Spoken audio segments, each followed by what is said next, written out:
Welcome back to the Slanted Attic Experience. I'm your host, Tyler, and today I'm joined by Xerxes, a software engineer whose curiosity fuels everything from building tech to tinkering with side projects to chasing adventure on his motorcycle. He brings energy, insight, and humor to every topic, which makes this attic conversation one of the most dynamic yet. We cover a little bit of everything: cameras, college stories, and the challenges of repairing technology, building computers, and protecting yourself online, the impact of social media and dopamine, the future of software and quantum computing, and even detours into spy planes, crypto, and the bond market. It's fast moving, wide ranging, and packed with ideas that connect technology, culture, and the way we live today. New episodes of the Slanted Attic Experience drop every other Monday at 10:30 a.m. Eastern, with surprise releases coming along the way. Explore more at .cards/Slanted Attic. See you in there. Some sort of 4K thing that can sit on a You're kidding. I mount, was yeah, I was and looking into the Sony A7S III has a great like they can record 4K 120, they have the flip out screen. The A7 IV is also really good too. But like if you want a dedicated video camera, the S is probably the way to go. You can get them used for like pretty cheap too. really, yeah, I think Yeah. back when I was in well, when we were in college, I guess, together. Hmm. And for frame of reference, if I haven't already said already in the intro, that's where Xerxes and I met playing basketball freshman year, man. I still remember that. I missed that, man. I do. I really miss playing like Dude, pickup that was sports such a like good that. time. War Memorial. Uh Yes. Yeah, and it got closed for like 3 years. The last what? Well, I guess COVID, but like the last what? I don't know, few years we were there, it wasn't even open. But I know. I actually have a family friend that went to VT, and her first year on campus was like when COVID was shutting down everything. So it's so interesting hearing about her experience and how much like she spent zero time at war. Like it's crazy yeah, to me that she had an experience where like she literally did not go to war. She didn't go to McComas. Like didn't go outside of her dorm like at all. that's craziness. Yeah, that was my sister's freshman year too, and thank God she played sports. She played field hockey. Oh, that's a So good way to like like at least get out a little bit. 100%, you're at least, bonding with other people instead of just Right. your roommates or like isolated situations. They tried to let the kids, intermingle and stuff like that. But yeah, it's got to be hard, socially awkward, honestly, at that age. I mean, I remember when we Definitely. were freshmen in college, 18 Yeah, years dude, old. that's when you're supposed to like branch out and like do things that you couldn't do before, right? Like it's where you're supposed to get real like I don't know. I feel like that college was like a big part of who I turned out to be in my 20s, you know what I mean? Absolutely, man. No, I feel that 100%. Yeah, I mean, I came from a small town in Pennsylvania and Sure. made my way to Virginia Tech. I was the only one from my class, going to VT. So I Same looked at it here, as an yeah. opportunity, man, to meet new people, figure some stuff out, really get into that. And honestly, man, sports is where I picked up a lot of that, and I Yeah. still have lasting friendships with a bunch of you guys, from that we met what, a few months in just playing pickup basketball, I think. And then Yeah. yeah, so Hmm. crazy how that shit turns Wild. out. Yeah. But anyway, cameras. Back Yes. in my freshman year, I had a Sony Rebel like T3 or whatever.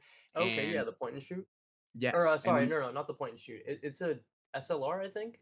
I think so. I It's like can't one of the remember. big ones, right? Yes. Yeah, Yeah. it was a big boy. And I was really into that. Like I was recording, I think I recorded our Nest video or whatever with Ben as the subject, which was awesome, man. I still have that video. But my cousin, I can't remember if it was freshman or sophomore year. My cousin is like a professional photographer, videographer, and he had a A7i2 maybe, or an A7i. I think maybe whatever one had just come out Yeah, when I yeah. was there. I think it was 2017, 2018.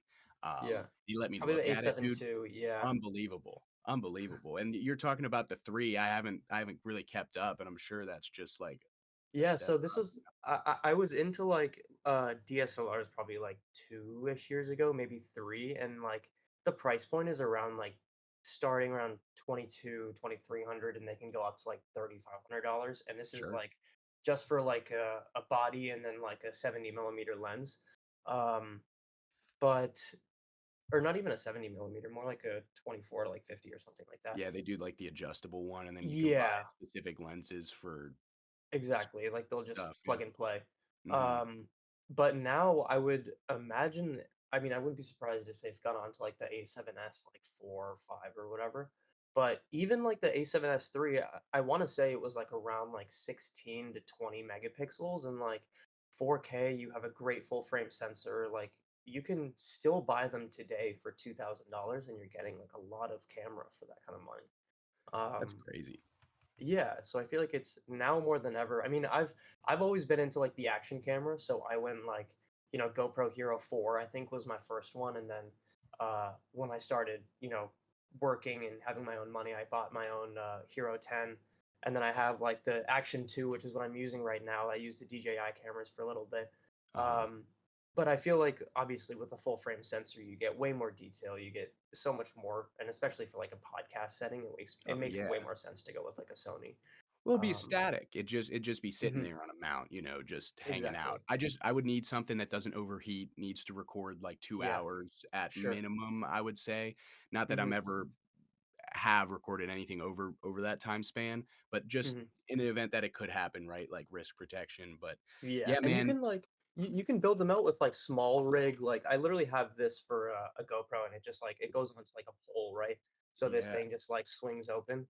But like small rig makes like whole like bodies for them, where you can attach like an external video display so that you can get like your color settings right, and then like yeah. a full extra battery too, so that if you want to go handheld and you don't have to like keep it plugged in all the time, then you can do all of that. It's really nice. So like if you want, like I can help you pick out all that stuff if you need. But Absolutely. yeah, I spent like a Similar. absurd amount of time on all of this. So Oh like, my god, I'm gonna ask you about it now. Similar vein question, but for a different application. So I've been wanting to record. I have done some recording of like golf. I'm out playing mhm, golf, whatever, hitting some sure, drives. For frame of reference, I hit big drives, and I think that would be the most alluring piece on social media. You know what I mean? Other than yeah, that, my golf game's mediocre at best.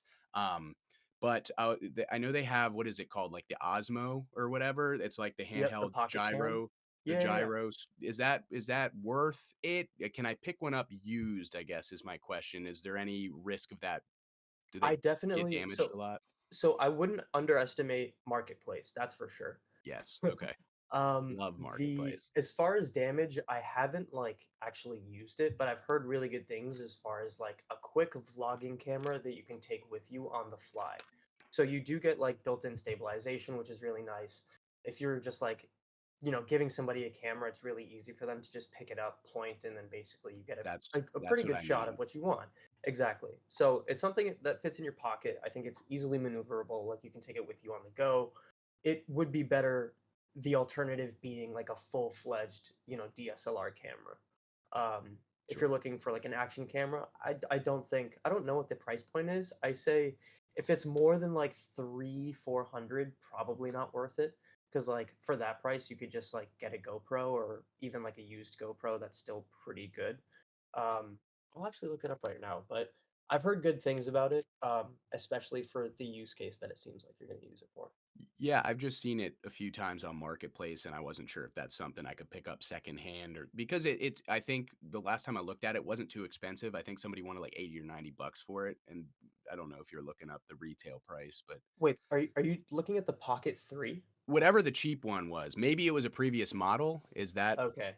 Yeah, it must have been a previous one because the Pocket 2 is around like 200 bucks-ish. Yeah. The Pocket 3 gotcha? is closer to 600. Okay, okay. Yeah, maybe that would have been it, but, like, I'm not looking to spend a ton of money. I'd rather spend that, on the studio and equipment here. I need a couple other things Sure. like boom arms, more Yeah. XLR cables, stuff like that. Dude, Um, podcasting stuff gets so expensive. I can yeah. imagine. Well, dude, I've had this microphone.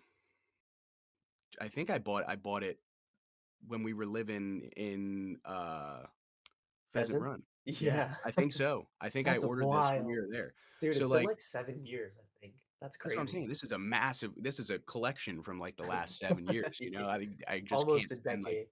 yeah, 1,500 bucks overnight on, like, podcast stuff, you Dude, know? that's the nice thing about buying stuff that's, like, worth it and quality and lasts Yes, a while. That's something that, like, my dad taught me when I was young, and it's such a blessing now having stuff that's, like, literally 10 years old, and it still works just as well as I got it day one. absolutely, and that's a model that's changing. I don't know if you've seen there's a documentary on Netflix. I haven't watched it, but I've seen the preview a few times, and it's this dude who I guess is the CEO of iFixit, if you've heard Oh of yeah, that. yeah, the right to repair. Dude, I, Yeah, I I fucking love that guy. It's insane. He's like fighting for your ability to get blueprints to like Apple's proprietary hardware so that you can actually fix your own shit instead of having to pay Apple Care fucking 3x whatever the actual parts from China would be. It's not even 3x, it's like 10x, let's be honest. Apple's markup is absolutely. just ridiculous nowadays. But yes, I know Absolutely. exactly what you're talking about. Insane. Yeah.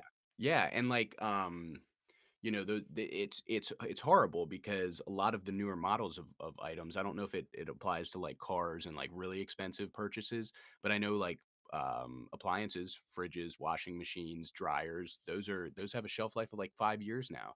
When they Whirlpool manufactured them back in the 80s, 90s, they used to last 35, 40 years before you would have to actually replace the entire appliance. You could Yeah. just buy parts from their web store, or not, I guess. Okay, I'm sorry, in the 80s and 90s couldn't shop online, maybe a magazine clipping or whatever. I forget, I date myself a little bit. But yeah, you order the parts or go to a Sears and they have fittings. They have things that can go on those pieces that will make it function again. Nowadays, I mean, for It's a good criminally example, more difficult for you to repair things on your own nowadays. absolutely. So I was working on a project and we had a wine cooler and it came without like the front plate installed. No big deal, right? Well, actually, huge deal because I couldn't get in contact with anybody who knew what the part number was, who could sell it to me, how to get it, like ship it. I got passed around to like 12 different locations. I mean, unbelievable. Um, so like it's just small little shit like that. They make it so difficult to fix your own shit. Yeah. It's funny that you mentioned that because my mom has like the house that my parents and like I'm currently living in right now was built probably I think in like 2019 I want to say, so like 5 6 years ago. Um Meaning all of these appliances that we have like the kitchen range, the hood, the oven, all of it's like practically brand new, right? We run into issues all the time and it's crazy that like these incredibly expensive like because my dad's been putting like thought into this house for probably 10 years, like this is Sure. his dream house, like he Love worked it. for this for so many years, so he like did everything exactly how he wanted. It's like super custom to his needs. He got the range like specific for my mom. It has the right btus, everything, massive oven, and like they're dealing with like calling customer service and being passed around exactly like you said, and it's like 20 years ago it would have been so much easier to just like even call somebody and just be like, "Hey, this stopped working," and they'll just be like, "Oh, okay. Like you just need to order this part, or you need to replace this. Take out this screw first, remove this panel, replace this part, and then do the everything in backwards, right?" And that's how you put it back together. Unbelievable. They make it so difficult. Everything is a subscription model now. You need to pay every month. And like this whole idea of like paying once and then never having to worry about it again is just being completely wiped out by this whole money hungry, subscription based, recurring process of give me your information so that I can charge you monthly and you can't weasel your way out of it. It's basically Yep. like let me charge you and then make it an inconvenience for you to get that money back. And it's like now it's so wild to me that like people will just let large companies like walk all over you because as soon as you like allow it to happen to even like 100 people, you give them an inch, they'll take a mile, Yep. right? And these big companies, they'll do anything to, you know what I mean, just like Turn a profit, bro. You gotta be exactly able to make the shareholders clear that bottom happy. line. Like Yeah, it's the all about board. increasing shareholder value. um 100% at the expense of everything else. It doesn't matter how many people you have to step on to get there. That's a problem with capitalism. We talk about it all the time on the podcast. There's so many things that it does well, privatize healthcare versus public healthcare, funding that sector, the education system, everything that comes along with the wealth of capitalism. Now, you can't say that we don't have some of the best goods here competitively and like competitive job market, stuff like that without capitalism, sure. But like we see examples of other societies existing in a semi-capitalistic society, right? They have to be able to do that to some degree, right? To keep the economy rolling. But one thing I wanted to say, oh, I forgot. Yeah, I was gonna say shareholder value. That's where it all lies, man. Drives me nuts. Drives me It's oh, so that's what funny. I remember. And I was gonna say, on top of that, they sell your information to a third party guy, and then he uses it Oh for my whatever god. the hell else they do. I don't even know, man. I've swapped email providers. I use this Brave search now. I need a VPN, but I don't wanna pay for it. Yeah, that's so fair. Honestly, just like find a YouTuber that can get you a discount. Like spend 5 minutes just going from YouTube video to YouTube video. Somebody has a discount for NordVPN, I guarantee it.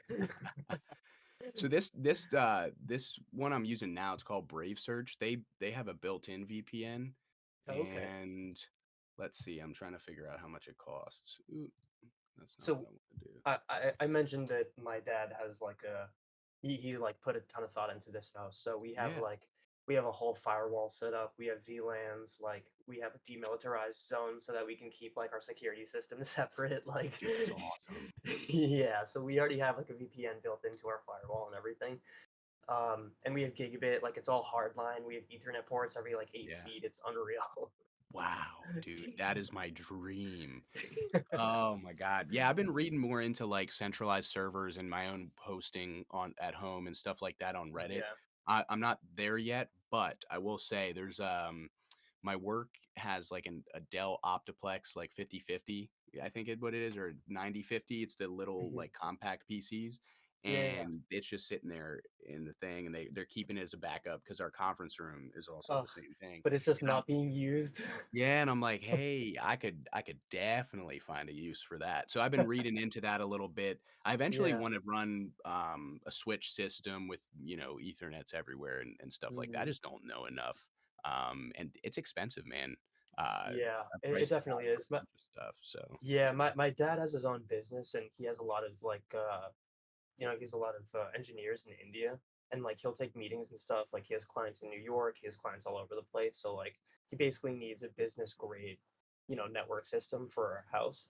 And it was cool because like setting it up, like he would basically like throw problems at me and just basically say like, hey, this PoE switch, this like 24 port Aruba network PoE switch is like not receiving the correct signal. Can you fix this? And it like taught me a ton, which was really interesting because like yeah, you basically have like a business level system in your house.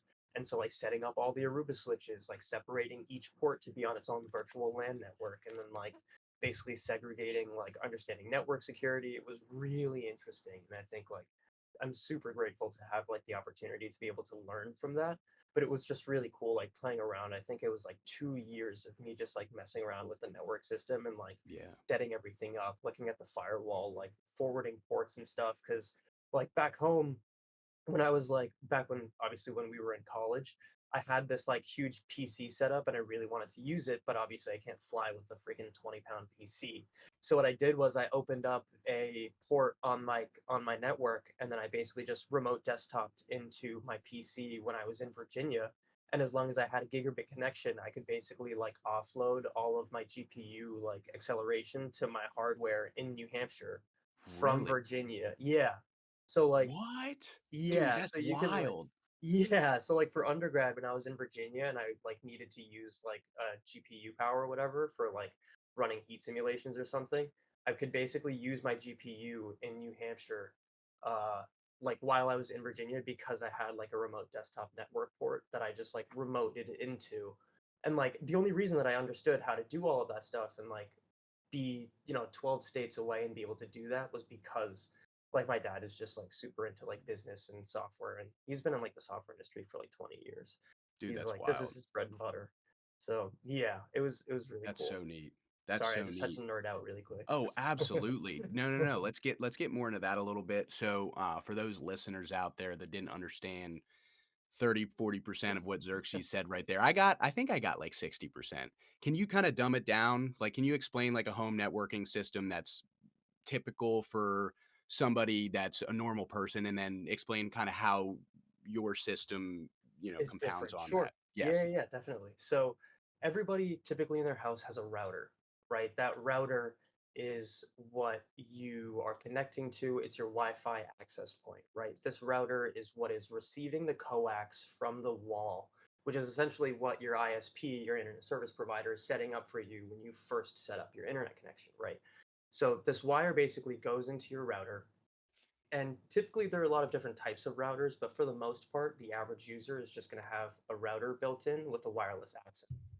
And what that allows you is that's the, colloquial Wi-Fi that you hear about all the time, the wireless connection.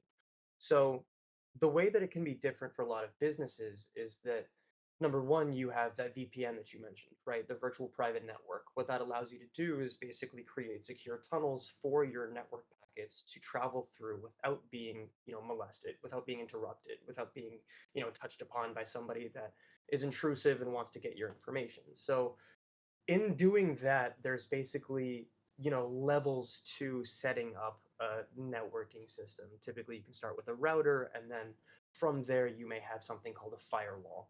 Your firewall is essentially, you can think of it as like a brick wall that basically has a troll that says, are you allowed, are you authorized to enter my network to basically allow information to come through and come out of, this wireless access point. So a firewall is basically for companies who may be susceptible to something like a DDoS attack, which is a denial of service attack, which basically means that you're flooding a bunch of fake packets, like internet packets, to a network. A firewall would be able to pick up on something like that. So for a business that requires uptime, Google, if they have a hacker that's trying to send a ton of packets to their servers, they're basically not going to be able to have google.com be able to be up and running because their server is trying to handle all of these different network packets that are false coming in from this attack.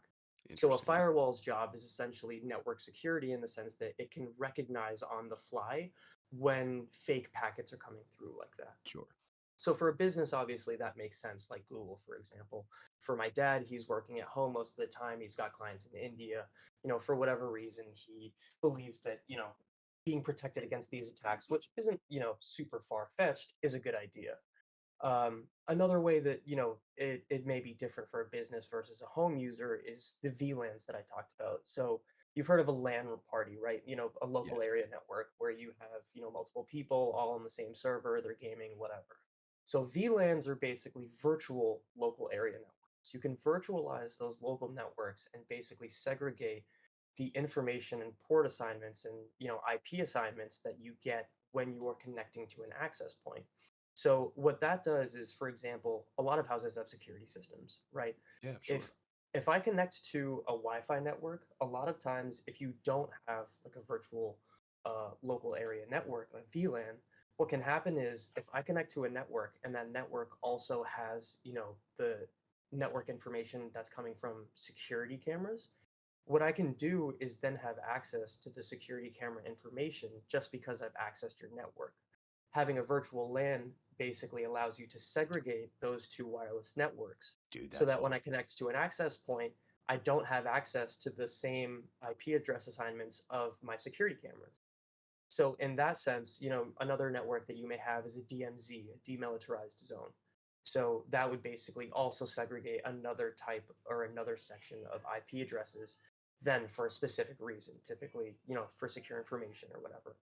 Yeah, sure. Dude, that's wild, man. That's so Yeah, interesting. So, like, basically, you set up different networks for different devices in your household, exactly. depending on the level of security, maybe too. Like, if it's strictly business, whatever, in your dad's office, that might need a higher protection or level of security than your gaming room downstairs, And something like yeah, that. and to put things into perspective, like some of my dad's clients may be, for example, one of his clients is an insurance group, right? When you're dealing with insurance data, all of that is super secure. It has to be Yep. super confidential. It has to be, untouched by anybody who doesn't have access to it, right? Um, you need proper security for that. There's no messing around with that kind of client information. You can't really mess around with that when you're demoing even, test data. Typically they'll take test data from clients, active clients, and you'll change information or whatever, but at the core, all of that information is really sensitive, it's highly confidential, and so all of this stuff really comes into that, and is a part of that process in making sure that you don't sacrifice confidentiality for a small mistake like having an unprotected network. Absolutely. So I guess as a casual user of the internet and a podcast uploader, I'm not, I wouldn't say I'm doing a whole lot of stuff on here that's super confidential, other than obviously my financial statements, investments, Sure. things of that Yeah. nature, my Yeah. assets. what Mhm. could you say a regular Joe like me could do in an effort to protect myself as best as reasonably possible without, say, spending a crazy amount of money or going overboard for maybe a typical user? Sure.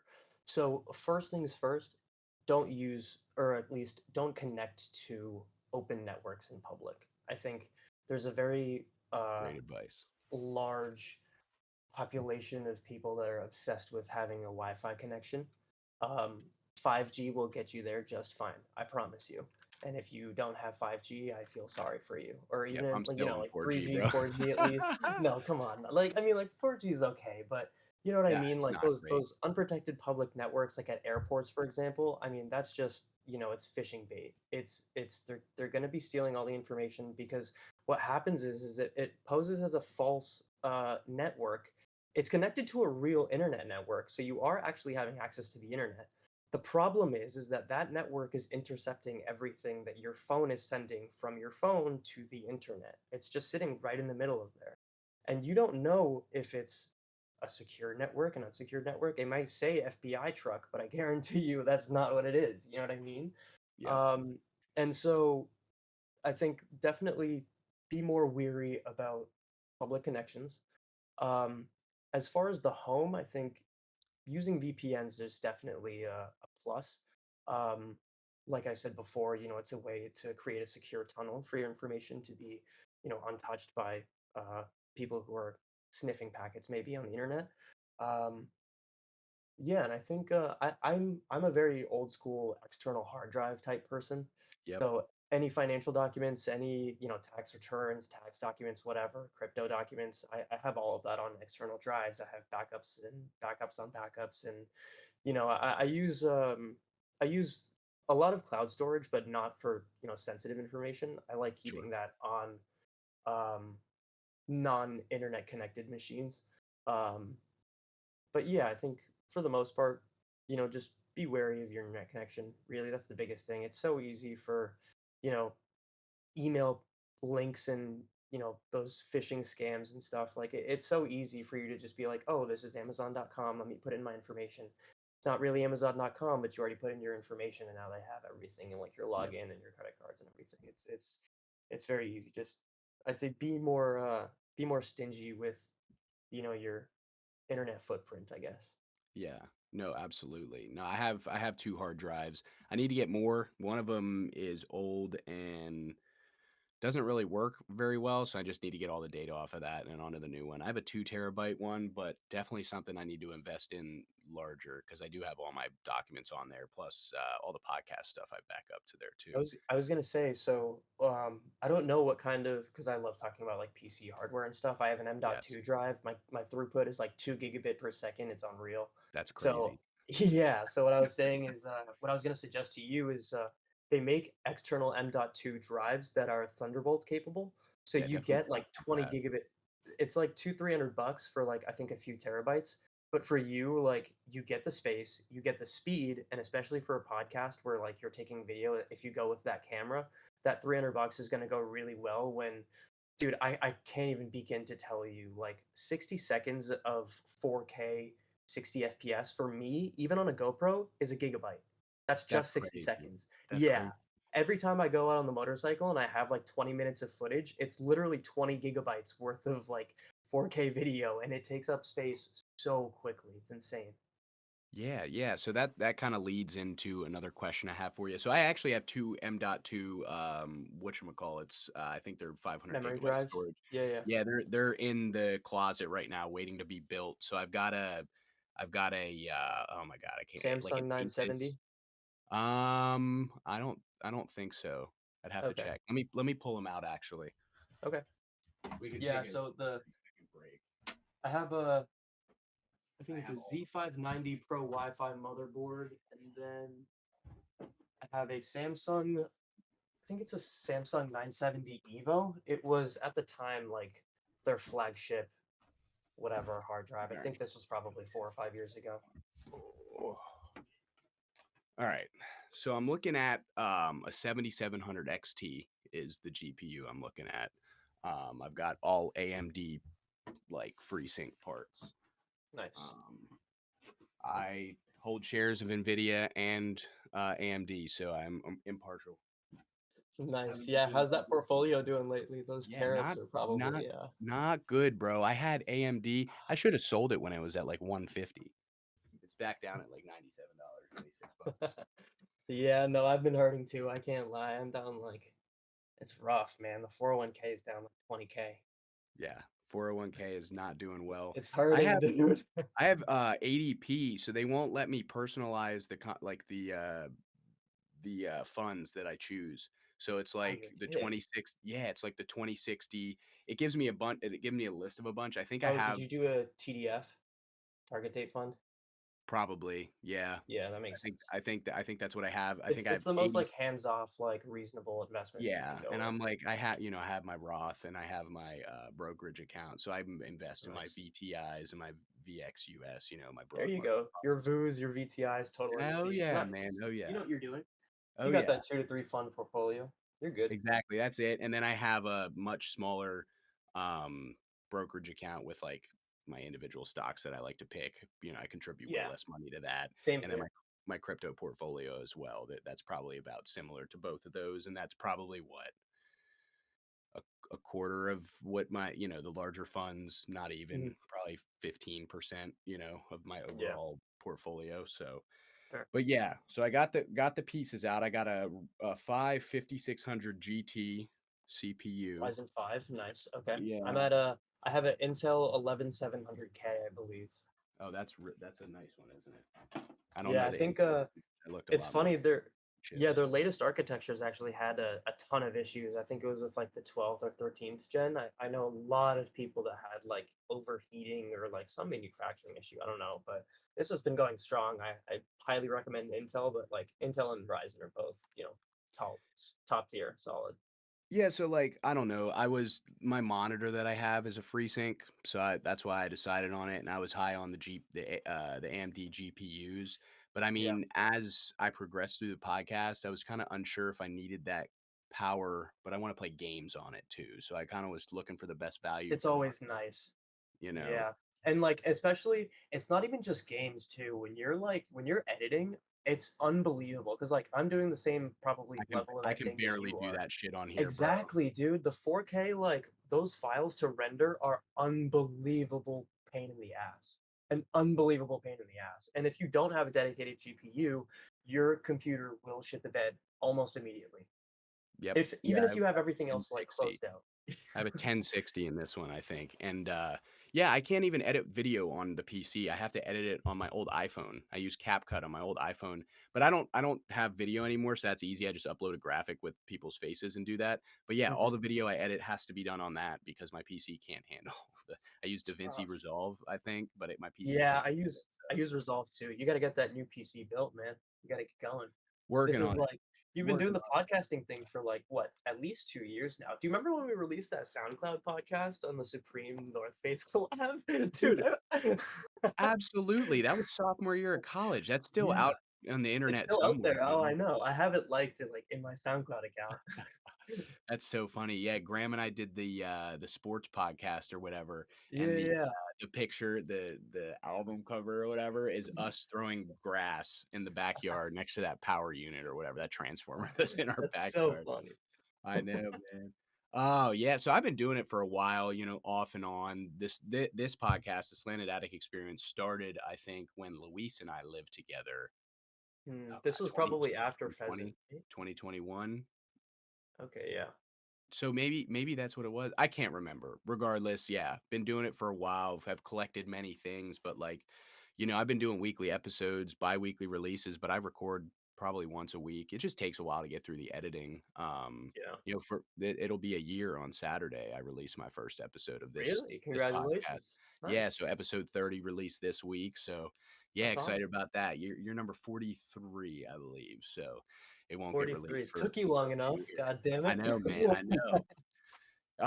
But yeah, so I've got a couple things going on. I got a book club series, a sports podcast series, looking at doing some other Nice. research based stuff. But Mhm. the bread and butter is the guest interviews, man. I just love having people on that are passionate about what they do, man. That whole firewall conversation was gas. That just jazzed me up, dude.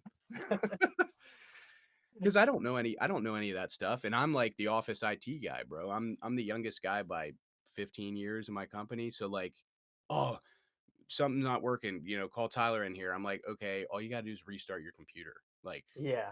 No, it's so funny. My they dad haven't says it turned all their the time. computer It's off like, for like 6 weeks. I'm like, come on, man, no, it's crazy. That's one of the turn things it that I off. learned actually from like just doing all the networking stuff. Basically, like 90% of computer issues can be resolved by simply restarting. It's unbelievable. Like it's crazy to me how many people don't just like understand that or like experience it enough to pick up on it, but it's crazy true. You just turn it off and turn it back on. It's really that simple. It's wild, dude. And like, so I'm the go-to guy to talk to our IT provider.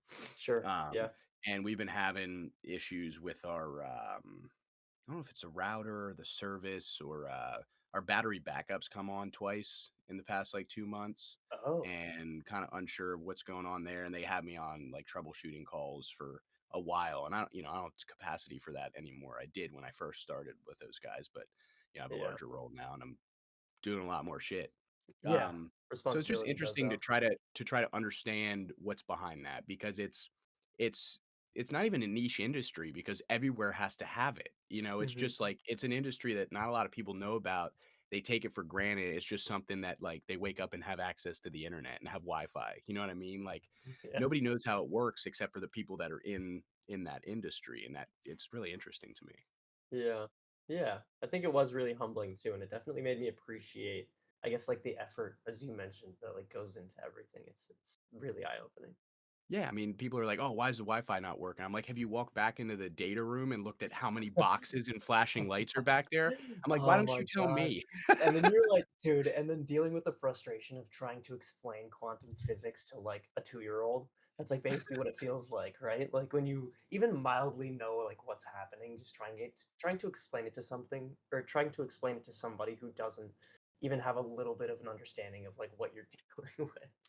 Oh And man. my computer knowledge is limited too. I feel like I know nothing compared to because so I'm asking a lot of questions when I'm on the phone with these guys. Could it be Sure. this? I'm like, Yeah, yeah. I noticed this switch up here. It's got these lights. I'm like, what does that have to do with anything? I'm I probably mean, not that's helping, but I well, want to know. I think that's definitely the best way to learn. I think people are definitely uncomfortable asking those kinds of questions, and I think that can kind of hurt you in the sense of like, well, asking those questions is the right process, but if you don't really ask them, then like you're not really learning, right? And I think the way that I was able to pick up all this stuff was definitely by asking questions. So like I think that's the right process, but it can feel overwhelming when like you ask enough questions and you just still don't get it. It's like that's always a very humbling experience. Absolutely, and my learning method is by doing. So I need to do the Mhm. research, spend the money. After I'm done setting up the podcast, then my next thing might be a whole home internet Like a network. setup. Yeah, that'd Yeah, be awesome. but let's finish off the PC parts, so we can chat about these a little bit more because I'd be interested to your input on like a full setup or whatever. So I've got a Yeah. 1 terabyte M.2, um, Western Digital. I don't know. Yeah, My yeah. buddy said it would be fine. I've WD is got solid. I've got two 16 DDR4s Corsair What's the frequency? The megahertz? 3200, Solid. Okay. I'm running 36. That's perfect. That's what you want. and then I've got a AMD B550 motherboard. B550. Okay. Also Yep. solid. So I need a case, which surprisingly enough, there's an auction site in Richmond, and they've Really? got a PC case coming for sale in like 10 days. And I guarantee you, nobody's going to want to bid on that. Nobody knows what that is. It's a lot of like antiques, furniture, and like collectibles, like coins. Do They've you know the recently started size selling. of do you know Oh, the size of go your motherboard? Is it ahead. ATX? Actually, I should have looked up the motherboard. I looked up the GPU and I can't get a 3 fan 7700 XT, which I'm kind of pissed about. Actually, the one model I think is 290 millimeters, and I think the size is 315. Um, Cutting it close, yeah. yeah, but let me check. I went I triple have a fan size rad on here. too, and then I was gonna say it's a good thing that you checked on the what was I gonna say? The the GPU size. Yeah, yeah, the GPU size. Yeah, my buddy's like, it really doesn't matter what case you get. He said as long as the graphics unit can fit in it. Yeah, He said pretty there are much. better ones for airflow than others, but he said, for the large majority of them, that and the power supply isn't as important as a Hmm. lot of the other pieces. Yeah. Um, does it say on here? Why would it not say the size? Chipset, socket. We've got the expansion slots, interface, storage. It's probably an ATX. ATX is usually the most common size. Huh, interesting. Yeah, I'll Beef. have to look that up. I'm not sure. But Oh, is it the regardless, B550 Tomahawk? A Pro B550-A Pro. So I'm gonna have to do a BIOS update, is what PC Part Picker told me though. Oh yeah. Do you have a drive for Windows as well? You're gonna need one of those. I probably will need one of those. Can I buy that off of like eBay? Um, you can. I'll send you a few links on how to do it for free. Don't pay for it. That's like, Okay. yeah. I'm gonna I'll hook you up. No, I It's such appreciate a that. hassle. I got you. But yeah, so that's where I'm at. I need a case, a power supply, and then a graphics card. So the case, hopefully, I'll pick up, next few weeks. But dude, I browse the prices probably twice a week, and dude, the 7700 XTs are like $550 now. They're like Yeah. 150 over retail. I'm like, dude, I can't spend that. Yeah. So It's rough. I have a 3090. See, like the nice thing though is that if you always like it's exactly what we were talking about earlier, right? yes, It's like the paying it forward, buying the extra nice stuff now. And like I have a 3090 Founder Edition. It's been going so strong for 4 years, dude. I've been playing Schedule One like crazy. And like it's perfect. It's not like a super GPU demanding game at all, but like I'll play Terraria every once in a while, like Portal yeah, 2, like some of the old school games that I like. And it's just nice having like an abundance of power. And like I have a curved 4K monitor, so like the demand is there, and sometimes it does get pumping, but 4 years going strong, just like spend the extra money. It's gonna hurt a little bit now, but it's gonna last. It's gonna be worth yeah. it. What monitor you have? Is it the Odyssey? It's the Gigabyte. Oh, it's a gigabyte one. My Yeah. coworker has the Samsung Odyssey. What is it? The G9. It's like the fifth. What is Oh, it? the The 50. unbelievably massive one. Yeah, Yes. this one's only 32 inches, but I like the 4K because it's nice for viewing all my GoPro footage and stuff. My other one was 1440, and I felt like it wasn't. You can tell the difference between 4K and 1440, I think. Yeah, this is only 1080p, but I've got the 32-inch curved guy. I want to get another one, but I want to get at least a 1440. I'm not really editing. Well, I guess maybe once I get a camera, I might be editing 4K, but I'm really only editing 1080p right now, so I don't need anything above that capability, Yeah, that which makes is sense. nice. My laptop is 4K too, and I actually have a 3070 in my laptop. What? Yeah, it's a gigabyte laptop. It's Oh, the is it fat? Like it's got to be like It's thick. 6 inches Yeah, thick. yeah, yeah. So I had my first like nice laptop was a MacBook Pro. I think it was like 5 or 6 pounds. Uh, And this weighs just as much and it's like 10 years newer. But you literally have a 3070, like a laptop version of the 3070 GPU in it. So like I can basically run all the games that I want to that I can on my desktop just as easily. Like it handles VR and stuff too, just fine. that's wild. Yeah. Another peripheral question for you. Is that the Logitech MX Master? I want like an ergonomic mouse. Is it Oh, the one this one? closest to me? Yeah, Yes, this is the Master 3S. I use this for work. This, like, for workflow is unbelievable. Big fan yeah, of this. I think the biggest thing is having these two side buttons when you're like traversing windows. It's really nice to like for like Safari or Chrome or whatever, just going back and forth between pages. I'm a software engineer. I look at Stack Overflow basically every day. So I'm like going between pages, like going in between applications and stuff. It's really nice, and it has a great battery life too. I charge it like I don't know, maybe once every couple weeks. really. Yeah, Yeah. we like that. I wouldn't necessarily need a wireless one because I'm usually either sitting at my desk or I'm sitting in the office. Mhm. I do have a standing desk, which is nice. That So is maybe really nice. wireless in that application. But yeah, I'm just looking to upgrade my devices to like you sit at the desk. I mean, I spend 8 hours a day at my desk. maybe a little bit less than that, depending on lunch or if I have any job visits or something like that. But I Mhm. spend 8 hours staring at a screen. I might as well, have a Make it decent comfortable, screen. Yeah, 100%. Yeah, no one wants to suffer for 8 hours in front of a screen, dude. I've literally been doing that for, like, 5 years, and I make it my own. I wanna enjoy myself, otherwise, like, I'm gonna blow my brains out, dude. absolutely. I've got what? 3 I've got two 24s and a 27 in a row, and then I've got my laptop screen on the side. So I've got four I screens if I need. I'm right there with you. I have my desktop right here. I have 2 work monitors for when I'm home, and then I used to have my work gave me a ThinkPad Yoga, so it was Yeah. one of the ones that, like, opened like this, but then you could, like, fold it all the way back. So it Uh-huh. was nice because like, I basically just folded the keyboard underneath so you could only see the screen, and then I have, like, this keyboard and then this mouse, so I didn't use, like, the actual laptop keyboard, and it was, Yeah. like, perfect because it was basically just like having an iPad because it's a touchscreen too.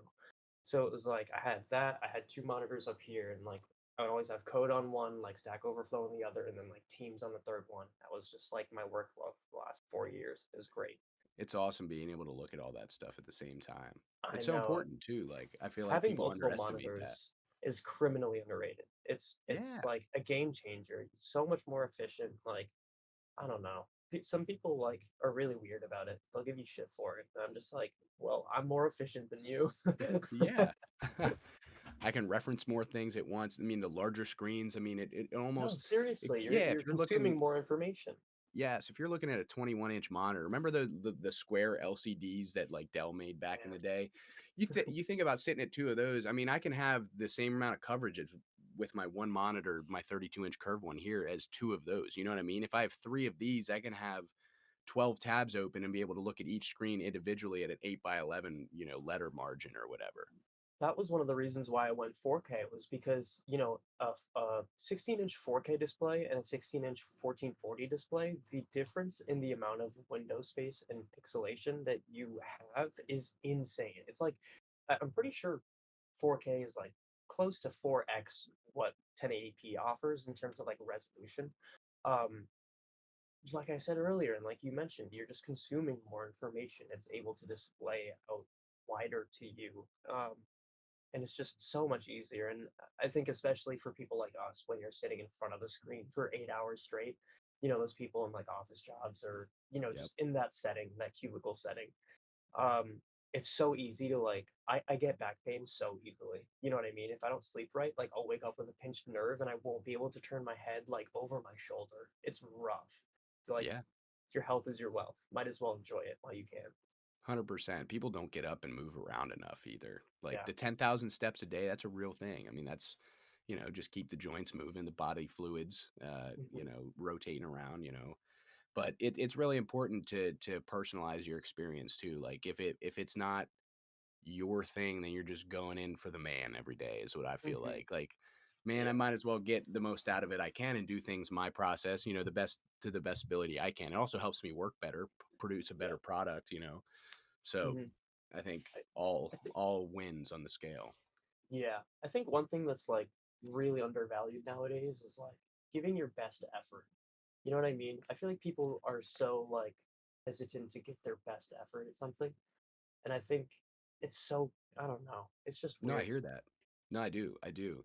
Yeah, a good example of that. I think I don't know if it's the one that released this past Monday. I've got a sports episode series. It's with Graham and one of my other buddies that went to West Virginia, Hmm. and we talked about athletes' love for the game. Specifically in NFL and NBA. And while that might not fade as much, these guys are having surgeries mid-season. There's a whole Derek Carr thing going on right now because of the Yeah, contract stipulations. They're maneuvering stuff, and he doesn't like it. And while I get that's not fair to the athlete, like man, back in like I feel like when we were young, baseball, you're a Red Sox fan, right? yeah, Like yeah. the '04 team. It was filled with guys that just unbelievably wanted to be there. That was the only place they would ever want to be. They woke up and they just wanted to play baseball to their best abilities and work as hard as they possibly could, to Yeah, dude. overcome odds. And we don't Yeah. see that anymore. We don't Hmm. see that collective unity to like for sport or like for, it could be applied in a lot of other industries as well. And I just think that's a good example that people can relate to. And it's unbelievable how much we've seen a shift in that, and I don't know if maybe that's changed with social media, honestly, man. Like, I don't I know. don't know. It was interesting when I went to Red Sox games growing up. I was watching like Kevin Youkilis and like Dude. Matsuzaka and like all Yeah. these like you know what I mean, like Oh, all these yeah. badass Boston players and like it's so interesting now. I think social media definitely has a lot to do with it. I think the accessibility to a lifestyle that you wish you had Yes. really just like is really humbling and not in a really good way, and it can like it really just can break down your confidence, and I don't know, it's tough to describe because there's so many factors at play, but I think it definitely did have an impact as far as the game and the effort and what you were talking about in terms of people that are doing it just for the love of the game as opposed to doing it for the next paycheck and the next contract. Dude, I think it's a neurological thing, honestly. Like the dopamine hits you get from watching a funny video on Instagram or watching a cute puppy video on Facebook, that Hmm. simulates real life engagement, right? So, like, people are getting all of this stimulation from their phones, from social media, whereas previously they would have to go out and do something. You know what I mean? Yeah. Go kayaking or go hiking or Hmm. go camping, all of these activities that we still do, of course, but like to a lesser extent. Now people are vlogging on the camping trips or like stuff like that. People are just very attached to their phones, and I think that causes, like you say, confidence issues, especially when all that we see online are like perfect people doing perfect things, right? And like Hmm. it's all fake. It's all people renting Lamborghinis for a day, test driving them so they can make 45 YouTube videos and upload them 1 Yeah. week at a time. It's wild, bro. It's wild. But Yeah. the You internet's know, crazy. it's interesting that you mentioned that. What were you just talking about before the renting the Lamborghini thing? The dopamine release. Yes, yes, yes, Yeah, yes. So I love doom that you scroll, mentioned that infinite because scrolling. yes, exactly. Like the dopamine reward for the 7 seconds of Yes. entertaining whatever BS on TikTok. They did studies on on the whole idea of this battle royale style gameplay with like Call of Duty Warzone and Fortnite, and they basically equated it to gambling in the sense of like there's always the next match, there's always the next round. I'm so close. Oh, I placed 23rd. I can get there to the victory royale. It's like it's unreal how addictive it can be, and then on top of that, how it just like completely messes up your dopamine and like the levels and the work required to like achieve a natural level of dopamine as opposed to those quick hits of like 5 games of Fortnite. Yeah, absolutely. And another thing we're seeing is a rise in neurological disorders such as ADD, ADHD, Hmm. and like those people's dopamine levels are already fucked up, and then they're just messing with them more by watching, it started with, I feel like, obviously Facebook, MySpace, I guess, and Facebook and MySpace, but like Vine Mm, is where I really equate to like short form video content. That's when yes, that kind of like took over, and then that blew up. left. Instagram and Facebook started incorporating the reels and the video, and then that was it, man. It's crazy. Who would have thought 7 seconds would impact your life this much? Crazy. Absolutely. And none of these corporate CEOs, or any of their kids are ever on any social medias. They know it's Oh yeah. poison, bro. They know it's Yeah, it's bad. fun. They talk about like TikTok in China, and it's all of like these educational videos of like science experiments, and like here we have like kids showing up in ski masks, like freaking up a convenience store, just like for no like what I mean. It's like Yep. the impact that not only the culture has, but also like the government and like what people push onto you, and this whole like company intervention of like what political parties want to push onto you. Like it's all like it's crazy when you think about it, how much Yeah. of basically everything is just a scam nowadays. Everything. It's all manufactured garbage, dude. I'm willing to bet probably like 75, 80% of the media we consume, even on Reddit. I'm on text-based forums like that.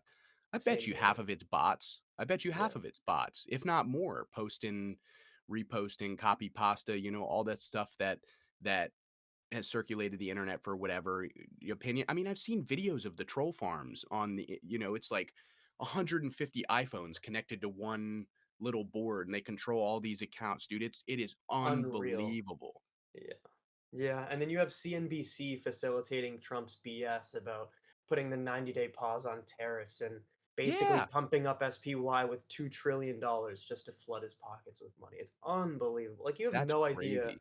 that he just like the amount of people's 401ks that he just took money out of and put into whoever's pockets. I would imagine him and his constituents or whatever, but it is unbelievable how much manipulation these three-letter news agencies will facilitate for themselves, the people that they're accepting money from. I mean, it's sad. I honestly just go It to is. Reddit and just read directly from people like what their experience is. And that plane that like flipped upside down? I saw that on Reddit like 2 hours before it was like mainstream news. Like Yeah. that's where I'm getting my news from the source now. I can't trust anything else.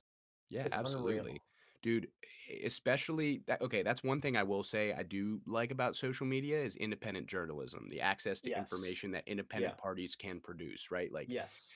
but that's a problem too. Once one if you're really good at it, people are going to find you, right? And once you become mainstream, that's when it starts getting hairy. Like, are you going to compromise your integrity or your Mhm. values to do what you think is right? That's what it Yep. comes down to, right? And I feel like a lot of these people do sell out, and that's a tough decision. I don't know, man. That once the podcast is famous, I guess I can tell you when I have to make that decision. But lightly, you can't talk too much shit on those people, right? That's a tough decision. I'm sure they're getting pressured by a lot of external sources, whether that be violently or monetarily. Um, That's true. That's you true. And know, I think it's definitely hard to like combat what you believe in with what you're being forced to do. I think a yes, lot of people struggle with that, especially in like news and agencies and marketing and all of that type of stuff. Like I've had friends who maybe politically left but work for a right organization, and they obviously have like moral qualms with that and have to deal with that and I think it's it's hard. I mean, isn't the job market rough enough as it is? You have to deal yeah, with, these employers that don't politically align with what you believe in, and then also this, environment where literally nobody, even overqualified people, are getting jobs nowadays. It's a rough time to be an American. it's crazy, and the world's in turmoil too. It's not like we're in wartime conflict, but dude, and No, the crazy, everybody looks at us and they're just like yes, laughing. It's unbelievable. Like outsiders' opinions on Americans has drastically changed just in the last 2 months alone. It's I I unreal. I'm here to challenge that statement. I don't know if it's changed the Really. last 2 months. I'm more thinking that now that we have access to what everybody else is thinking, maybe they hated us the entire time, bro. You know what? I recant my statement. I think you're right. I think that's a much more accurate assessment of You know what's what I going on. mean? You're right. Yeah, people were just pissed with us to begin with. And honestly, can you blame them? Absolutely not. That's why No, I go I to Europe mean, every once in a while and just enjoy life outside of America. I'm very blessed to have a job that I work very hard at and get paid pretty well at. And so, Europe is my saving grace. well, I'm not surprised, man, that you work hard, you get rewarded. I mean, Michael Jordan might have been one of the most talented basketball players of all time, but he was also one probably the most hardworking. For the 10 years in the league he was in there, right? Like it doesn't come with just talent. A lot of talented people are lazy and they never make it. So it's tough, man. Like and I kind of wanted to get into your job too a little bit before we Yes. before Yeah. we start wrapping up here because I think we're almost at an hour already. Let me check. Yeah, it's Yeah. crazy. That time flew by. Yeah, dude. See, talking about interesting stuff. And like dude, I love cameras, the PC equipment. I'm so happy that That was so we random, can but talk like about I that. like that we went with the flow of that. Yeah. Yeah, absolutely, man. Like I've always been interested in that sort of stuff. Maybe not to the extent you know about it, but like I still use it for different applications. So I'm very interested in like And like what all of your the information applications are. overlaps too. Yeah. Yes. Exactly. Absolutely, man. Yeah, I definitely wanted the AMD build, but I'm second guessing myself. I mean, I bought these parts 6 months ago. But anyways, let's talk about your job, software engineer. What primarily is your day to day role? Like, are you more of like solving problems, or are you more of like building applications or things for certain subjects? I guess. Yes. Good question. So currently I work for internal business. What that means is essentially the software that I work on, update, maintain, that software is being used by these traders. And essentially, what it does is it's their automated tax optimization manager, which will basically optimize mutual fund tax lots in order to be able to offset the amount of realized gains that you have in a mutual fund's daily rebalancing of portfolio stocks. So every day, these mutual funds are being changed in terms of, how much of Apple they hold, how much of Google they hold, how much of Nvidia they hold. These changes in, stock quantities then result in ultimately an unrealized gain or an unrealized loss. And then when you Yep. sell, that's when, that unrealized gain becomes a realized gain or that unrealized loss becomes a realized loss. You can optimize essentially making money by offsetting losing tax positions. And so Sure. that system is what I'm currently working on and what traders use in order to sort of optimize their daily balances of their mutual funds. So, I was gonna say, is that would that be similar to an accountant tax loss harvesting for somebody that is a business owner or something like that, but you're doing it in a mutual fund application? yes, similar to that, I'm doing it more on the business finance side. And as far as like my day to day, a lot of what I do is enhance that. So, for example, one of the recent enhancements that we're doing is being able to select, different countries that funds are a part of. Interesting. Maybe, yeah, maybe we want to exclude Hong Kong and the UK for international reasons. Um, one of the functionalities that I personally implemented on and worked was basically allowing the segregation of country specific stocks. Um, and then, having that basically accounted for in the rebalancing of those mutual fund portfolio holdings. So, um, these applications, they're Angular applications. They use Java microservice backends with an Oracle database, and we have a few different databases that we're pulling all this information from. But we have things like just regular data maintenance, regular code maintenance, things like that that we need to maintain, upgrade. And so we connect with business in terms of what they want to enhance in terms of like features. As I mentioned, like that rules, the country specific Yeah. management of funds. And then also, I'd say probably the other 50% of my job is sort of maintaining the code. And also, I recently started this year actually working on the automated tax optimization manager. When I was working last year, I was working with reporting and analytics engineering. So I still work with them a little bit, and what they do is essentially handle the daily trade reports for all of London, Hong Kong, and Boston trading desks to like our mutual fund managers, and they get daily trade reports of like an overview of their funds that they manage, and all of that automated reporting system that needs to be actively maintained. So that's what I was doing last year. I still, from time to time, go to that team when they need help because I'm like kind of the resident expert, I guess you could say. But my role, kind of like yourself, is expanding and getting a bit more responsibility, which is nice. And I'm learning more sort of architectural level stuff, which is good That's for cool. moving up in the world. Yeah. Yeah, absolutely. So for some layman like me, can you explain kind of like you say maintaining the code, right? Like, is there things that are constantly changing that require updates to that, or are thing like I don't really understand. You like when you write code, it's words, right? Or Yeah. letters, numbers, Yeah. whatever it Yeah. is, Yep. and those things never change. Or are those things changing kind of, or you have to update the structure to serve a new purpose? Do you kind So of get what I'm saying? yeah, yeah, great question. I'm so glad you asked, honestly. So a lot of like what the maintenance that I do is that like these microservices and like the Angular front end that I work with, we have these things called dependencies, right? So you can think of a dependency as like a library, and in the same way that like a coding library basically allows you to have access to another snippet of code that somebody else wrote, those libraries basically need to be updated, maintained, right? You need to see whether a library may be deprecated, and so for not only those libraries, but also security standards, coding standards, Java standards, all of these different patches and stuff like that. There was actually a recent Java patch. I forget exactly when it was. I think it was maybe in 22 or 23.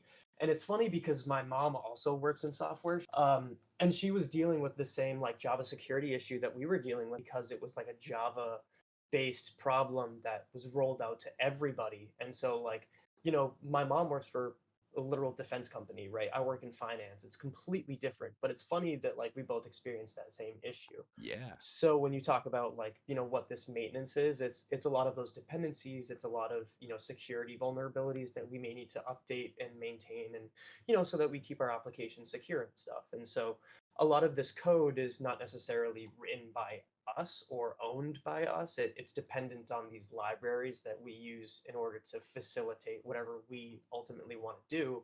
And Interesting. updating, maintaining those libraries, keeping up with the time, keeping up with security, because things are changing, right? It's tech.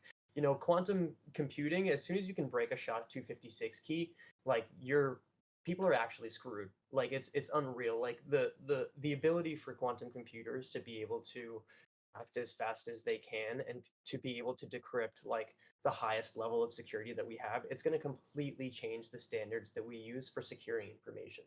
And so Really? How because those far out? kinds of things, How I far out are couldn't we? tell you. I'm not as well Any versed guess? in. Any guess? Oh God, I would Like, is it going to be more like probably in our 50 years or lifetime. 10 years? You know what I mean? Like, Ugh, I don't know. It's so interesting looking at like the rate of intelligence and the way that like it accelerates over time because like quantum computing would have been unheard of 10, 15, 20 years ago, right? And we're so yeah, close now. Like Google. So here's the thing about like quantum chips is that like when AMD or Intel like releases a new chip, they have 5 years basically to facilitate that architecture into their like supply chain, right? So gotcha. like it takes 5 years after they develop something for like the rest of the supply chain to catch up and then they go to consumer, right? Sure. Yeah. There is no like infrastructure for quantum like handling like quantum computing. So you have to build that entire infrastructure to then facilitate the distribution of quantum chips. We like don't even like we're not even close to like being able to do any of that. On I top of like the speed at which that like quantum computing can get stuff done, it's like having the infrastructure to then like actually implement a quantum chip. That's just so far out. That's like at least probably 2 decades, 3 decades, maybe. gotcha. Interesting. But your mom's definitely going to see that before you will, right? Probably. I mean, keep in mind, my mom is a woman who was up for the design and implementation for one of like interior gauge clusters. Like she would be managing a team that like does the whole implementation for one of the aircrafts. It's That's unreal. wild. Yeah, That's so cool. badass, dude. She's Yeah, like she's that's had a awesome. 20-year career. She's total badass. Yeah. Wow. That's so neat, man. I can't imagine, like, wow. Holy shit. Yeah, that just makes me think, man. I see those videos of like the stealth bombers or these giant like aircraft that are built by The Northrop B2. I Grumman. literally have a Lockheed sweatshirt. I love all that stuff. Planes like the B2, SR-71. I could talk about the Crazy. SR-71 on like a whole episode. Really, I don't know much about aircraft. Is it like you know most about like militaristic aircraft or like casual stuff too? I don't know the Yeah, like terms. spy planes mostly. So the SR-71 was developed, funny enough, to spy on Russia. The US didn't have access to enough titanium because when you're going Mach fuck, the only thing that won't rip apart is titanium. So Huh. the US government had to fake shell companies in order to buy the titanium from Russia to then build a plane to then spy on Russia. Dude, it's unreal. The US government is unfreaking real. But yeah, That's I just that's love like crazy. random facts like that, dude. Like the surface glass, when you get up to like Mach 3, it gets up to like 600 degrees Fahrenheit. It's like literally like 3 inches thick. I think it's like full plexiglass. It's unreal plane. Super cool. So definitely Matt Damon's not surviving in The Martian when he's got to get off the planet without the nose cap. No chance. No chance. Bro's a goner. Bro is hate hate to deceased. hate to ruin it for everybody out there, but no, man, that's wild. So, okay, back then, radar technology, is that what they're using to spy, like LiDAR type of stuff? Um, Do you know, or is it yeah. Well, honestly, no. It's funny. Like when you think about what the military is doing, what the public has access to the military is like 15 years ahead of that. Have you seen that video on YouTube of like the missile defense system? And it's just like a propulsion rocket that's like firing straight down, and it'll like move like to specific places, but with like pinpoint accuracy. And it's literally just like shooting rocket charges down. It's you've definitely seen this video. I have to pull it up, but it's like that was in like 2003 or 4, Yeah. and that was literally 20 years ago. I can't even imagine what they're making now. But Yeah. Yeah, dude. it's yeah. I mean, you think Unbelievable. about what the public has access to. The military is like plus 15 years, and then so I couldn't tell you with a degree of certainty what I got they're yeah, doing, but basically it was a plane that was designed to go fast enough and be on a radar small enough that it was basically undetectable. That was yeah. like the SR-71. I remember my like what was it? Actually, I think we did CAD in that class. It was like a tech ed wood shop mix class, and my teacher, Mr. Farmer was his name. Awesome name for a freaking tech ed That's wood cool. shop Yeah. teacher. Come on. But anyway, I remember this was like probably 2 weeks into class, and we had a substitute, and it was this guy, and he was just telling us stories about whatever, and he said his brother worked for like the CIA or the FBI, That's and awesome. he said one time when he was, this was like 10 years ago, so this was probably 2015, and he was talking about something that was probably around actually the 2005 timeline, Hmm. honestly, and he's like 10 years ago, he's like my brother brought home these walkie-talkies or whatever, and it had geolocation and all this crazy shit. And he's like, you won't see this released to the public for 8 years. You know what I mean? Yeah. And that made Yeah. me think back then, dude. I was 15 years old. I'm like, I cannot imagine what they have in secret facilities, much like Area 51, but everybody knows about that one, right? So they wouldn't keep all Yeah. that shit there. It's in all It's these. it's the facilities that we don't know about. It's Exactly. It's all the oh buildings in man, like DC that are like look like apartment buildings, but it's just a missile silo or like or it's like it's safe crazy. houses. Yeah, no, dude, it's wild. Like there people don't realize that shit's legitimately Very right now. real. Yes. Yeah. Yeah. It's crazy. I think it was so interesting like watching because Graham and I like we big fans of TV. So we'll like be watching all of these like cop, FBI, DC area, like you know what I mean, TV shows, Yeah, and it's just yeah. so like it's so cool, like, oh, they're on Union Street, like that's right up the road from where we are, you know what I mean? Um, it's so cool, but yeah, it's so interesting, like going down the road and like not being able to tell whether what you see is what you get, or if it's like some U.S. government hiding secret facility, whatever. Yep.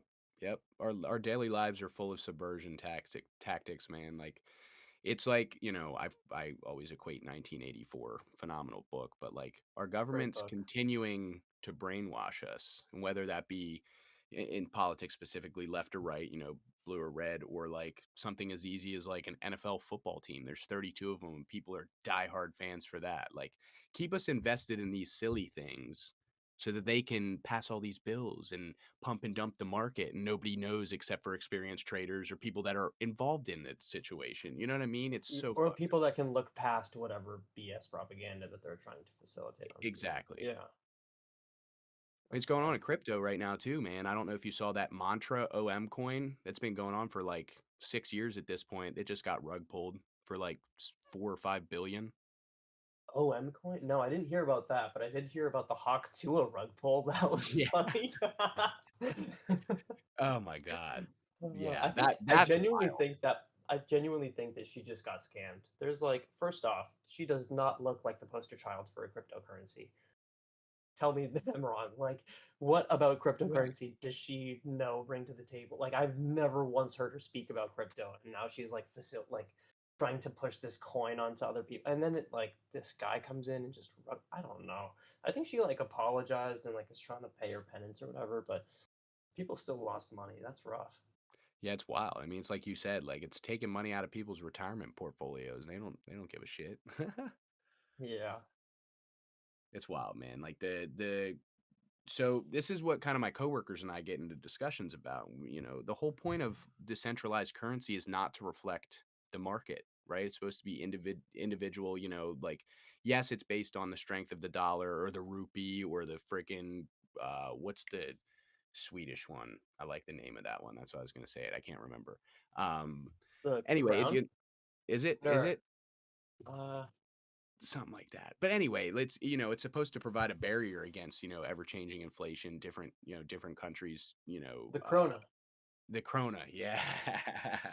Yeah, it's supposed to be a bridge for all of that. And yet the last 2 months, man, it's been almost entirely reflecting, the S&P is the easiest point to talk about, in Two the market. trillion dollars wiped out in a matter of weeks. Just unreal. And like Unbelievable. I'm a big fan of like trading. I chart supply and demand. Like I have supply zones that are being hit right now, and it's crazy because I set them up like 3 years ago. You know what I mean? Like all this stuff is coming into play 3 years later.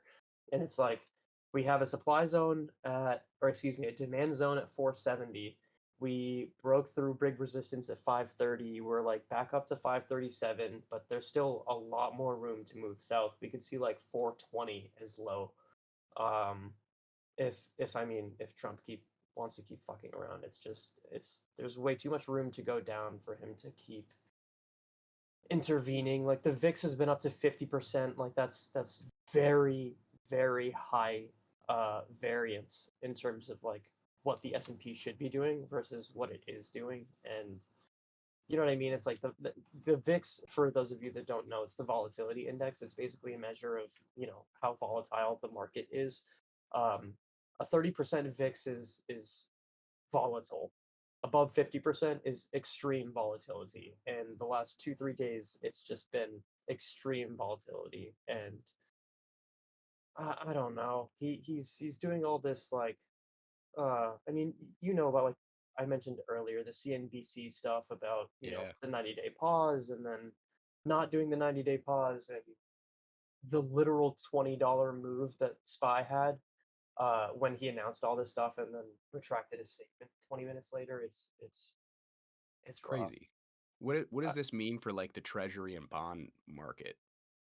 so the US bond market is quote unquote backed by the full faith and credit of the US government, right? Yes. But what does that really mean? So the US bond market is basically backed by this idea that the US government is good on their word, right? Thank you for laughing Had to immediately laugh a because little that bit. was my point. Yeah, exactly. The this whole idea that US bonds should be able to be cashed in immediately because they have a dollar value and that a dollar value is assigned. Um, it's it, I don't have faith in this system anymore. It's really sad because I don't think America as a creditor is as reliable as they were. I mean, Moody's changed our rating as a country from I think AAA to like AA or AA plus or something like that. That hasn't happened in a long time. Like it's been a while since, our credit rating as a country has changed. And with the economic policy that we have, like we had the reason for the pump in SPY from like 500 to 600 was because there was a lot of corporate tax breaks, and that essentially sent up the Magnificent Seven by like some ridiculous amount. I don't know. I think it was like 5 or 10%. That's wild. And yeah, and then you have policies like now, like with these. I don't. I'm not well versed in politics. I know finance a little bit. I can speak on that. But as far as like economic policy, like I can maybe speak on like the Fed rate a little bit. And, Sure. the Fed rates are coming down. Like the 30-year mortgage is like a bit better and stuff. Like you can maybe get a house. I mean, I'm a homeowner, but the problem is I'm in freaking Massachusetts where it basically just passed California in terms of the highest rent and highest mortgage required in order to like actually buy property. Like it's unreal. I'm That trying to is buy a crazy. property. I need $500,000 and I can only qualify for barely a quarter million. Like it's and like people can't even qualify for that. It's Yeah, unreal. Like it's that that is I'm in a crazy. very luxurious position, but like most people don't even have access to, a quarter million dollar bank approval. Yeah, and even if you do, you're going to be paying a mortgage of like 9%. That's ridiculous, That's dude. insane. That's For a insane. mortgage, like my parents got away with like 3 to 4%, and that's a very good mortgage rate. But Yep. And now, like, they I always mean, say you can always refinance, but that makes me think in the back of my head, how long am I going to be stuck with an 8% rate or an 8.5% exactly, rate? I'm not trying exactly. to pay premium on that, bro. That's my parents' logic too. It's like you can always refinance, but like, when's the next time you're gonna see 3-4% interest rates? Like, it's really. I mean, maybe we will soon if the market keeps tanking. Like the Fed's gonna have to drop interest rates in order to stimulate the Step in. economy. But yeah, exactly. But still, like the Fed, Jerome Powell. Oh man, I could don't even get me started on the fool. Oh No, God. I'm right there with you, man. Like the only thing I can really speak about is my knowledge of the Fed rate. I understand that Yeah. raises, that adjusts most things in terms of economic inflation, mortgage rates, stuff like that. And Yeah. even It's my good. knowledge there is pretty limited. But Mhm. like it's wild. I mean, I understand what a tariff is, and I see how it's impacting the economy, but I feel like in today's scale of like the global economy, I really understand nothing when it comes to tariffs because I understand we have different amounts all over the board, and this is supposed to restrict that or promote this and create dependence or what's the word I'm looking for? Like teamwork, what is it? Congeniality maybe is a good word, but like people Mhm. working together, to achieve a common cause, and Yeah. Yeah. that's Yeah. that's about all I understand. That's fair. So like, yeah, basically tariffs meaning like Trump is trying to get people to move manufacturing jobs to the US, but the problem Yeah, is that you still have to bring things in from other countries, which you're going to pay tariffs on. So you might move manufacturing to the US, but everything is still going to be expensive as fuck because you have to bring them in from other countries. Like that's not right. going to change. And if you still like just because you change where your manufacturing is happening, that doesn't change where your supply chain is coming from, right? You're still importing all of these goods. You still have to manage. Apple, oh my god, they literally paid like I forget how many 787s it was, but they literally shipped in iPhones on like 787 Boeing planes specifically to avoid the tariffs. Like they're Yeah. privatizing supply chain stuff Didn't they move specifically to get around. a lot of operations to India or whatever to get around Hmm. the tariffs or save like 80% because they were all in China, but India's margins marginally Way lower or cheaper. higher, whatever it Yeah, is. yeah, But yeah. that's unbelievable, man. I mean, yeah, the big boys are gonna find a way to get around it if they're not already got their foot in the door, kind of in the room or on a Yeah, walkie-talkie or I mean, something. They're two already not trillion talking. dollars. Something's Yeah, going might on. as well. I mean, I'm not surprised. We see congressional trading. I mean, that information's been available for years now. We know they're doing it and making Yeah, a lot of money. Why dude, couldn't the they do Pelosi something? tracker. It's Yeah, crazy. It's yeah. so funny. It's crazy to me that you can yield like 13% just by investing like Pelosi. Oh man. That's crazy. What a world we live in, bro. Yeah, and her husband also like investing in on the stuff that she has direct economic influence over. It's like, oh God. Actually, let me put your viewers onto this website. Go to it's like US Senator uh finance tracking. There's like a whole website for it. Sorry. Have you heard of unusual whales? Yep, that's exactly what I'm talking about. Okay. Unusual whales. That's the Yes. yeah. Because I know there was another one too. That's how they got popular. These guys are like crazy Yeah. different now. They do Capital news trades, media, that's what it is. capital trades. Yeah, you can search by like tax lot, you can search by when they did it, the Ah. size. So like yeah, you can filter by like 50K to 100K, 100K to 250, a Oh, million dollars even. Yeah. Tim It's great. Moore. It's Tim him more. buying, Yeah. bro. He's Yeah, buying he's big BlackRock. buy. The problem is, like, they say traded on March 11th. That's a month ago. Aren't they supposed to report their trades within like 10 Yeah, days or something like that? But that's kind of yeah. like, If you really wanna yeah, you gotta go to the, I forget what website it is. Like, I go to 13K filings, like the literal IRS filings when I wanna look at, like, what companies are doing for, like, investment stuff whenever I'm doing it, like, investment research. Because that's where they put, like, all of their, like, prospectus for, like, what they're doing, what they're interested in, what they're spending money on. Um, I believe they have something similar in the sense of, like, this official document. Um, I just don't know what the lag time is between when they invest and when they have to report it. I think there's very little regulation on that. right. Yeah. And that's how they get away with it, or their wife or Steps their ahead of the curve, yeah. spouse is trading on their account or whatever it is. Mhm. But it's wild, man. I mean, it's crazy. I encourage people that have not looked at something like this yet. The link to this will be down in the description. Just to, go in there, check it out, see what Congress people are trading. And it's Yeah, not see what small your local amounts of stuff. senator's up to. It's It's not definitely small not. amounts. Like Tim Moore sold on March 2nd, between 100 and 250,000 of Ford, you know, and Harley Davidson. Big buy on American Airlines, though. Yeah, I noticed that. That's Yeah. craziness, man. That's craziness. But yeah, man, it's been what, hour and a half. I haven't eaten dinner yet, so I think I am gonna cap it here. We need to have you on couple follow-up questions for that. Hmm. I do a sports room and a book club, but I'm looking at opening up another series and we're gonna do like research based stuff.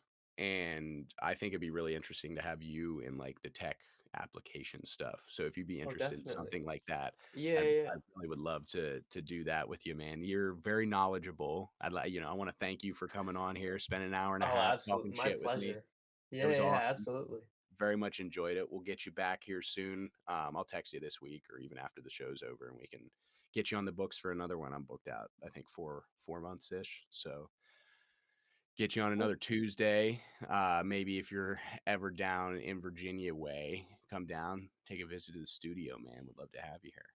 Yes, dude. I'll have to come down. We'll see each other for golf, definitely. But I That's right. definitely We're have to doing it come. again, November, Yes, for sure. But I want to come 100%. before then, just to visit you guys and see Graham and everybody. That's definitely long overdue. Yes. Yeah, man. Well, again, everybody out there, big thank you to Xerxes, man. It was a huge pleasure having you on here. I learned so many things today. That's honestly my goal. Every time I'm on here with a guest is to learn something, and I've learned about 30 different things today. I have a lot of notes that I have to go back through and kind of look at, and I'm sure I'll be texting you about a lot of like home networking and PC stuff and cameras. Forgot about that. That was like the very first thing we talked about, but seems like forever ago. Yeah, dude. Absolutely. Don't hesitate. Beautiful. All right, everybody. Well, thanks for listening, and we'll catch you on the next one. You can find all of our podcasts on your typical podcast platform: Apple Music, Spotify, iHeartRadio, even Amazon Audible. We're on there. So, thanks everybody for sticking around this long, and we'll see you on the next one. Thanks, everyone. Thanks, Tyler. Yes, sir.